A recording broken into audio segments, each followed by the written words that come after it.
Okay, hello. Mark Manson wrote an interesting book about the subtle art of not giving about others. It's like not considering others. Don't pay really attention. And it's a question why. Why it is so interesting? Because one of the most important, in order to live life full to the fullest, is to bring into consideration other people, to think about others, to see others, to be connected to others. It means that you have responsibility. It means that you don't live for yourself. So why it is important, as he says, not to give to others, not to let others, the subtle art of not giving others a place in your life. And yet, it's a very interesting argument. The interesting argument is that if you really want to be connected to something, in Jewish psychology, there is something in the sfirot and the attributes that animates the body from the soul. There is a very important power attribute. We call it the power of knowledge. In Hebrew, it's the power of connection. What connects you to others? What does it mean? Oh, we have here at F-16 that is flying in the desert. What does it mean, connection? Connection is that you are being one with another. It's like it's not enough to understand in your mind. You can understand a lot of things in your mind, but really at the moment, at money time, you won't do the thing that you need to do. You say to yourself, don't speak like that to your daughter, but you'll speak like that to your daughter at the end. Why? Because in money time, what you understood in your mind does not get into your heart and does not motivate you and does not control your inner engine. So the power of knowing, it's the power of connecting. Connecting is being one with what you understand. It's like being connected. You understand something and you are one with it. So how come it is so important, as Manson said, not to be connected? And the answer is, in order to be connected to something, you have to disconnect yourself from other things. What does it mean to disconnect yourself? There are a lot of things what people think about me and the way others look at me. There are a lot of things that control my soul, that control my mind. And if I will let them go, they won't control me anymore, and I'll be able to overcome them, to get out of myself, to be connected to the right things in a better way. That means what I mean. He gives the few examples. One example is happiness. If you are so concentrated in being happy, you won't get happiness. Why?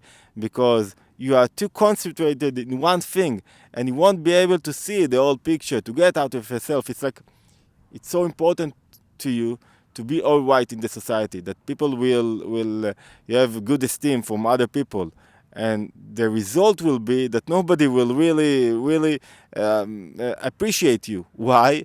Because you will be so busy in trying to satisfy others, so you won't be able to be yourself, to be authentic. The main question that we want to raise in this video is, what are the things that I should be connected to, and what are the things that I should not be connected to?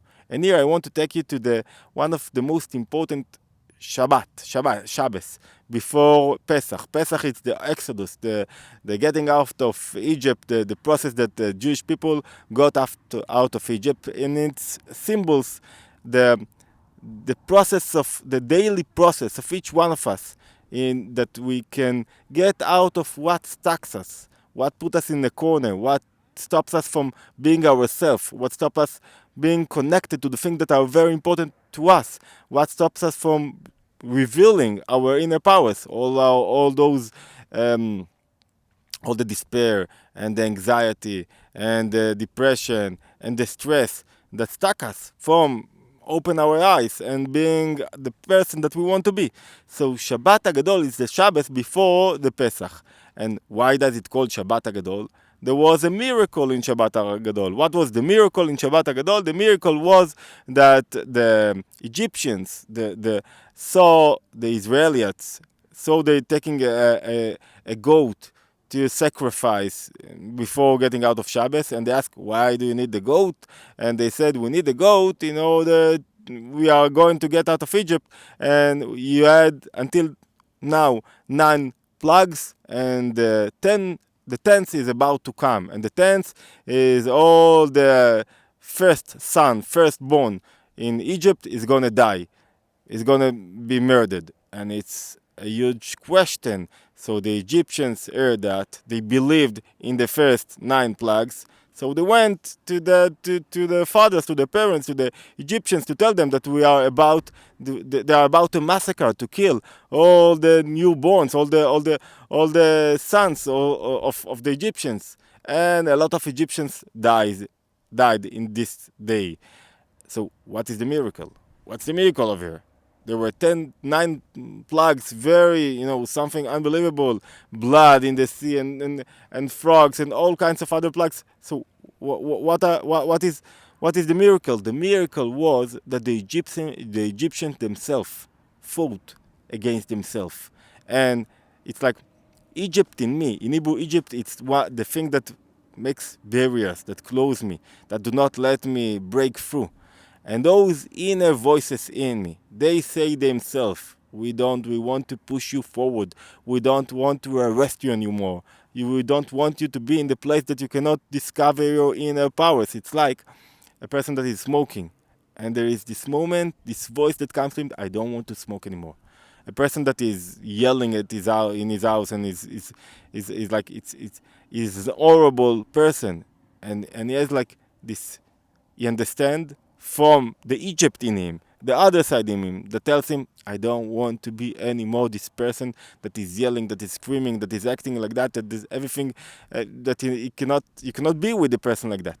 And when this voice occur in your mind, this is a miracle, because the Egypt in your mind, we have Egypt in our mind, and we have getting out of Egypt every day. The Alter Rebbe said every day you have to get out of Egypt, and you have the Alter Rebbe, the founder of the Chabad movement, one of the most important sages in the last generations.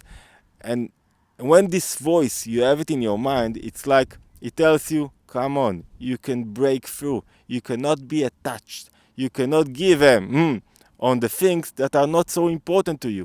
Why do you spend so much time on what do you eat? Okay, eat a thing. Don't be. It's important what to eat, but to be around it all day long, it's like you miss the most important thing: the smile of your wife, the smile of your children, the desert that we went to. It's like you miss the most important thing. So you have to decide what are the most important thing and what is the one that you disconnect yourself from them. And you disconnect from the thing that does not uplift you. The thing that takes you to a better place, to a place that you ask yourself philosophical questions. What's the reason? Why do I need that? Every person needs a philosophical question that will lead him in his life. The philosophical questions are not philosophical like without a reason. They help you get your mind before your emotions, navigate your life. So when you ask yourself questions, then only then you can uplift yourself from a very mundane and low life and ask, why do I really need that? And then you disconnect from the undesirable things that you are connected to, that your negative emotions navigate you into, and you connect yourself to those things that you really want to be connected.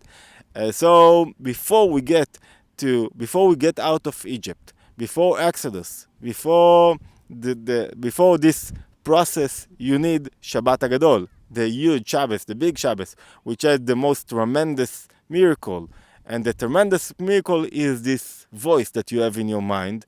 And this voice comes from the Egypt inside of you, the other side, the undesirable side that tells you, okay, maybe it's time to get out of Egypt. Maybe it's time not to be connected to the undesirable things and to be connected to the right things. Not to give them on the things that controls you, that takes you to the wrong road, and go to the right road, the road that you really want, the road that uplifts you spiritually and helps you. Ask yourself question: why am I here? What I want for my life? What do I want for my children? What I want for my work? What I want for myself? And how should I discover my inner attributes in the best way? Jewish Itbonenu, Jewish Psychology, you're more than welcome to join if you like the episodes, you are more than welcome to join and to enforce us in this growing channel. See you in the next episode.